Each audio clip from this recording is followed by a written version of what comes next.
Hello दोस्तों, स्वागत है आपका अपने चैनल में। दोस्तों, आज हमारी इतिहास की एमसीक्यू सीरीज का 21वां पार्ट है। चलिए आज की वीडियो स्टार्ट करते हैं। पहला क्वेश्चन है, मौर्यों के बाद दक्षिण भारत में सबसे प्रभावशाली राज्य था। इसका आंसर है सातवाहन वंश। बुद्ध की खड़ी प्रतिमा निम्न में से किस काल में बनाई गई? इसका आंसर है कुषाण काल में। शुंग वंश के बाद किस वंश ने भारत पर राज किया? इसका आंसर है कण्व वंश ने। किस चीनी जनरल ने कनिष्क को हराया था? इसका आंसर है पैन चाओ ने। उत्तरी तथा उत्तरी पश्चिमी भारत में सर्वाधिक संख्या में तांबे के सिक्कों को जारी किया था। इसका आंसर है कुषाणों ने। कथन ए, कुषाण फारस की खाड़ी और लाल सागर से होकर व्यापार करते थे।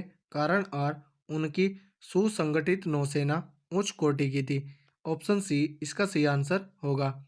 ए सही है किंतु आर गलत है।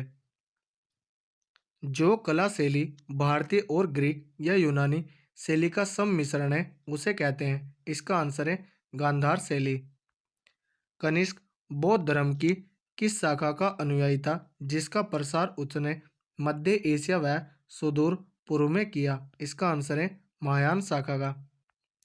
कनिष्क के शासनकाल की सर्वाधिक महत्वपूर्ण घटना कौन सी थी? इसका आंसर है चतुर्थ बौद्ध संगति। इसका आयोजन कुंडलवन कश्मीर में हुआ था और इसके अध्यक्ष वसुमित्र थे। प्राचीन भारत का महान व्याकरण पतंजलि किसका समकालीन था? इसका आंसर है पुष्यमित्र शुंग का। सर्वप्रथम भारत में विशुद्ध संस्कृत भाषा में लंबा अभिलेख किस राजा द्वारा जारी किया गया? इसका आंसर है शक राजा रुद्र दमन द्वारा।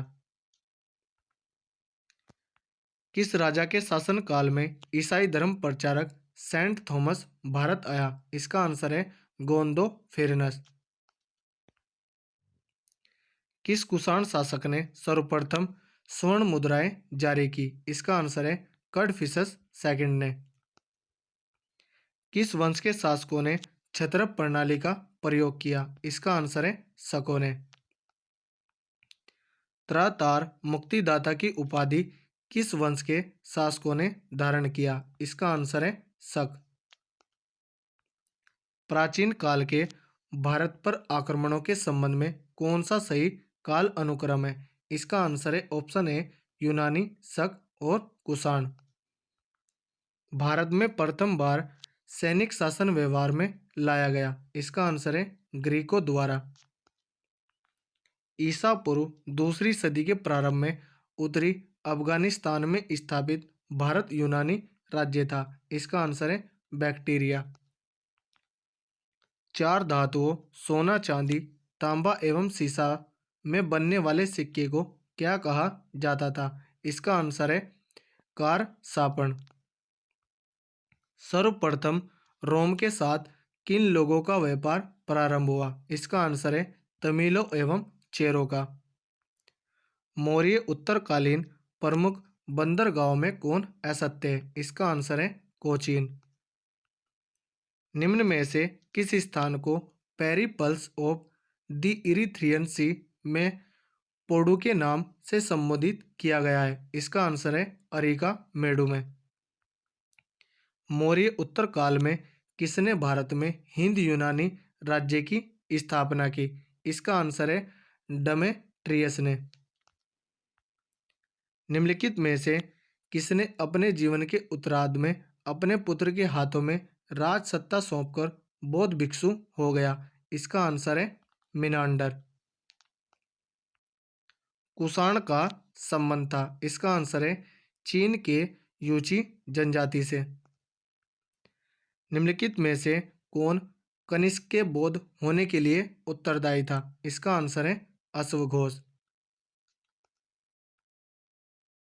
सूची 1 को सूची 2 से सुमेलित कीजिए। इंडो गिर्क हिंद यवन को कहा जाता है, शक सीथियन को कहा जाता है और पार्थव पहलव को कहा जाता है। इसका आंसर होगा 1, 2, 3। ऑप्शन ए इसका सही आंसर होगा।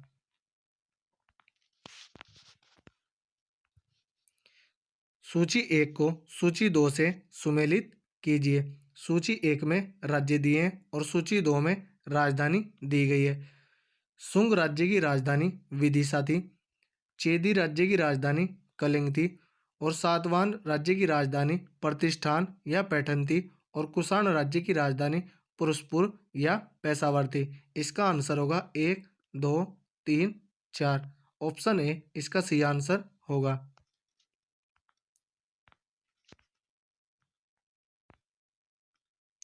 रोमन साम्राज्य के अनुसरण पर किस वंश के शासकों ने केसर सीजर की उपाधि ग्रहण की? इसका आंसर है कुषाणों ने।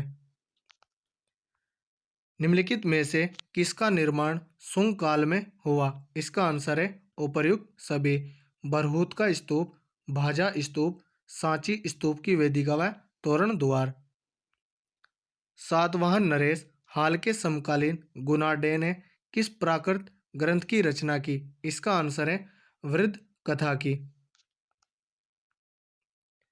निम्नलिखित कथनों पर विचार कीजिए। ऑप्शन देखते हैं।